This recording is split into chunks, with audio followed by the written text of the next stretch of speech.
Hello friends, आज देखते हैं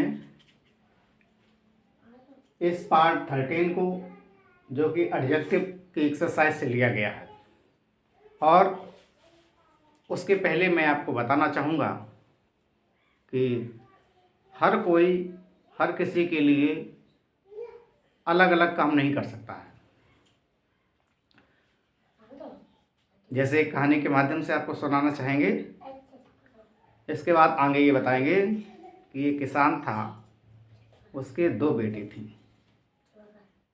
उस किसान ने उन दोनों बेटियों का विवाह एक माली के यहाँ कर दिया, एक कुम्हार के यहाँ कर दिया। कुछ समय के बाद वह किसान अपनी उन दोनों बेटियों के पास मिलने के वास्ते गया, हालचाल लेने के वास्ते गया। तो फ्रेंड, उसने देखा क्या?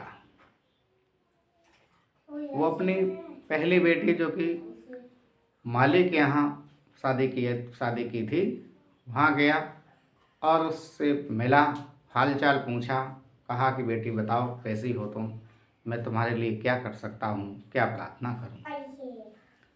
तो उस बेटी ने कहा, पिताजी आप कुछ ना करिए, आप भगवान से केवल इतनी प्रार्थना करिए कि खूब बारिश हो, ताकि हमारे जो बाग हैं उनमें खूब फल आएँ और हमें ज़्यादा से ज़्यादा मुनाफा हो।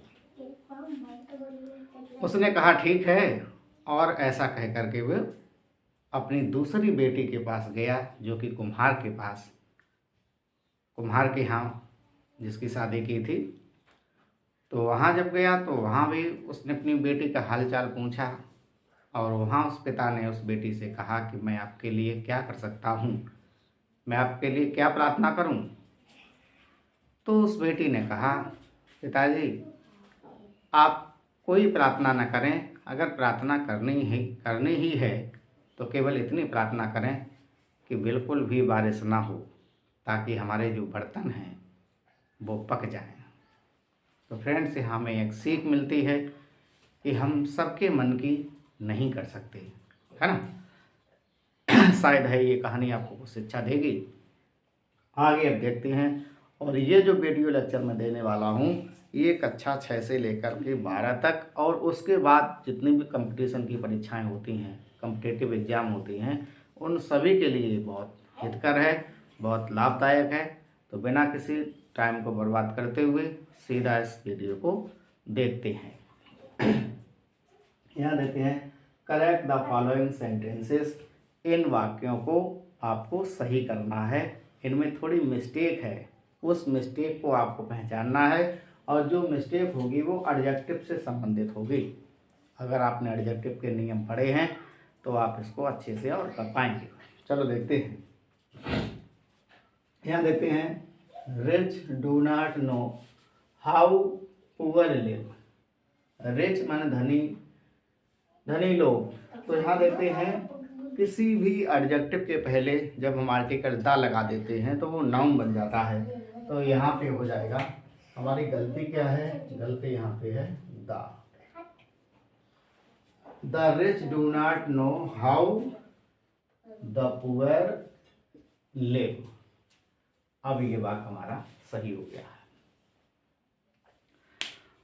आगे देखते हैं, prevention is better from cure. यहाँ पर भी देखेंगे कि जो प्रिवेंशन इज बेटर देन, तो यहाँ जो फ्रॉम लिखा गया है तो यहाँ फ्रॉम नहीं होगा, यहाँ हो जाएगा देन। यहाँ क्या हो जाएगा, देन हो जाएगा। और ये कहावत है, उस कहावत के अंतर्गत इस सेंटेंस में देन का प्रयोग करना है, जो कि कंपैरेटिव डिग्री बताती है। और आप जानते हैं एडजेक्टिव में अगला भाग होता है डिग्री वाला, तो पॉजिटिव डिग्री, कंपैरेटिव डिग्री और सुपरलेटिव डिग्री। तो वो यहाँ पे देन डिग्री माने कंपैरेटिव डिग्री भागनी है। आगे देखते हैं, you are elder from Ashok. तो यहाँ पे क्या हो जाएगा, यहाँ पे एल्डर के साथ फ्रॉम नहीं आएगा, एल्डर अपने बाद टू लेता है, और यहाँ 2 कर दिया है, तब ये वाक्य ठीक हो गया है, you are elder to Ashok. और आगे देखते हैं, iron is more useful from copper. तो आप देख रहे हैं कि यहाँ पर भी वही गलती हुई है जो कि ऊपर हुई है। तो आयरन इज मोर यूजफुल, लोहा ज़्यादा उपयोगी होता है, फ्रॉम नहीं, यहाँ पे आ जाएगा देन कॉपर। अब ये बात हमारा यहाँ पे सही हो गया है। आगे देखते हैं, he made no further remarks on the subject. He made no, यहाँ पे आप देख रहे हैं फार्दर, एक शब्द होता है फार्दर। फार्दर इसका मतलब होता है दूर का, एक होता है फर्दर, आगे का। तो हमें इसका प्रयोग करना है यहाँ पे, यू आर हो जाएगा। अब यहाँ पे हमारा ये सेंटेंस सही है, ये दूरी बताता है और ये फॉरवर्ड, आगे नेक्स्ट, फॉरवर्ड का मतलब नेक्स्ट, अगला जिसका भाग होता है। फर्दर का मतलब यहाँ पे क्या है, डिस्टेंस,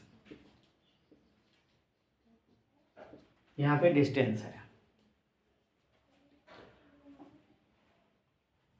और इसके बाद आगे देखते हैं, this book is much more easier than that. अब आप देख रहे हैं यहाँ पे इस सेंटेंस में this book is much more easier, अब दो कंपैरेटिव डिग्री का प्रयोग किया गया है जो कि पूर्णतः गलत है। हमें एक कंपैरेटिव डिग्री का प्रयोग करना है, तो हम यहाँ पे मोर हटा देंगे, यहाँ पे this book is much easier than that. अब यहाँ पे हमारा ये वाक्य सही हो गया है। और ये सेंटेंस फ्रेंड जो आप देख रहे हैं, ये सेंटेंस बिल्कुल हल्के में नहीं लेंगे, क्योंकि इससे संबंधित जो गलतियाँ होती हैं एग्जाम में पूछ ली जाती हैं, तो वहाँ पे फिर हमारे विद्यार्थी घबरा जाते हैं। तो उनको बिल्कुल भी घबराना नहीं है, बिल्कुल मायूस नहीं होना है। केवल शांति में जब हों, जब आपके पास खाली समय हो, तभी इस वीडियो को देखें, अन्यथा ना देखें तभी जब आपके पास खाली समय हो। ओके, आगे देखते हैं, Kolkata is further from the equator than Colombo. अब आप यहाँ पे भी देख रहे हैं, कोलकाता इज फर्दर, यहाँ डिस्टेंस बता रहा है, नेक्स्ट टू नहीं बता रहा है।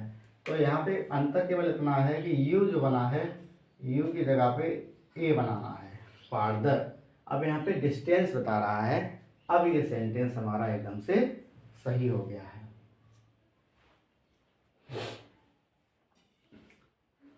इसके बाद आगे देखते हैं, आप भी इन सेंटेंस में गलती बता करके कमेंट बॉक्स में बता सकते हैं, इसमें ये गलती है या इसमें नहीं है, या हमारे हिसाब से ऐसा है।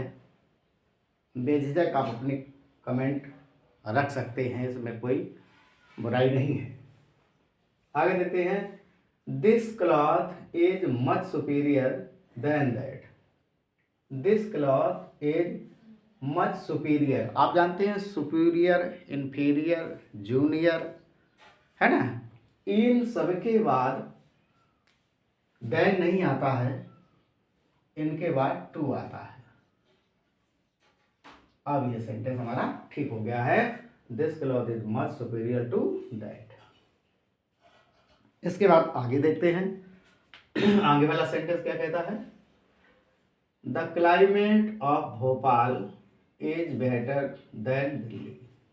The climate of Bhopal, Bhopal की जो क्लाइमेट है, जलवायु है, इज बेटर, वो अच्छी है, अपेक्षा दिल्ली, यानी दिल्ली की अपेक्षा भोपाल की जो क्लाइमेट है वो अच्छी है। तो आप यहाँ देख रहे हैं, the climate of Bhopal is better than that of, यहाँ पे क्या हो जाएगा, देन दैट ऑफ दिल्ली, ये भरना है यहाँ पे, क्योंकि द क्लाइमेट ऑफ भोपाल ये सिंगुलर है, अगर ये प्लूरल होता तो यहाँ हो जाता दो जॉब, इस वजह से सिंगुलर कर्ता को मानते हुए यहाँ पे दैट ऑफ का प्रयोग किया गया है और ऐसा प्रयोग करके सेंटेंस को बिल्कुल ठीक कर दिया गया है। और इसके बाद आगे देखते हैं, the pen is mighty than the sword. कहावत होती है कि पेन जो है वो तलवार से शक्तिशाली होता है। और इसमें कौन सा अलंकार है? मिटोमनी, फिगर्स ऑफ स्पीच है इसमें देखते हैं गलती क्या है। द पेन इज माइटी, अब यहाँ पे देखो कंपैरेटिव डिग्री का प्रयोग किया गया है तो माइटी तो होगा नहीं, माइटियर ये हो जाएगा। The pen is mightier than the sword. अब ये सेंटेंस सही हो गया है क्योंकि कंपैरेटिव डिग्री हमेशा ER को फॉलो करती है।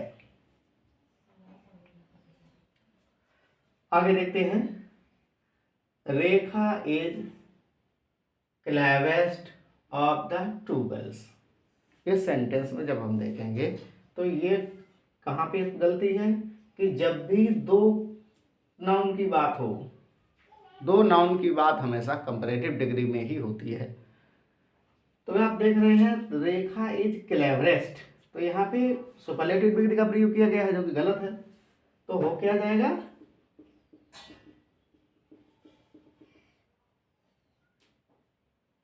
यहाँ पे R लगा देंगे, CLEVER, cleverer.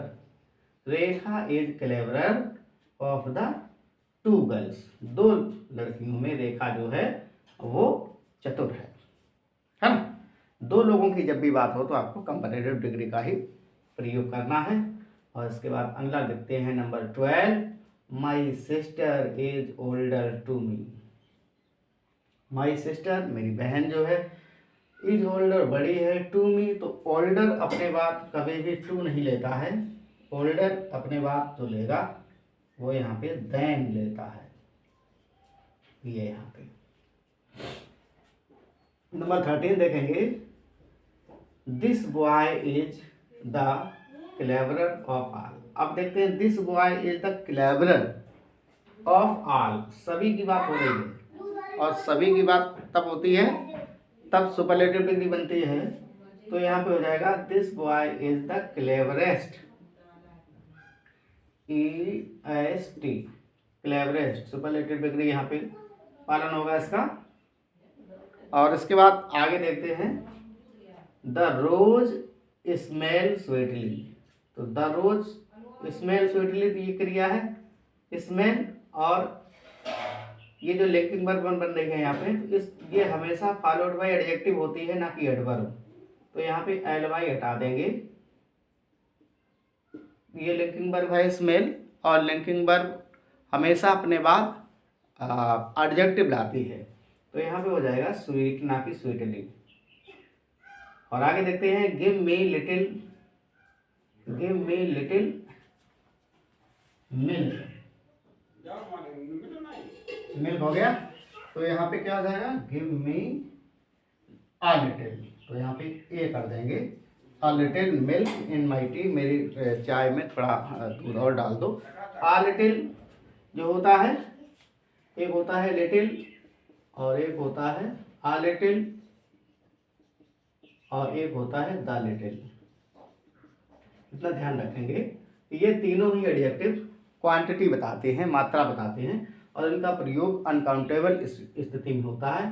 The single little है तो ये नेगेटिव अर्थ देता है, आ लिटिल है तो ये पॉजिटिव अर्थ देता है, द लिटिल है मतलब जितनी क्वांटिटी है वो सब, ये इसका अर्थ होता है। तो आज का टॉपिक यहीं पे समाप्त करते हैं और आशा करते हैं आपको ये टॉपिक पसंद आया होगा, और ज़्यादा से ज़्यादा इसको शेयर करें, सब्सक्राइब करें, लाइक करें। आपका दिन बहुत मंगलमय हो। Thank you.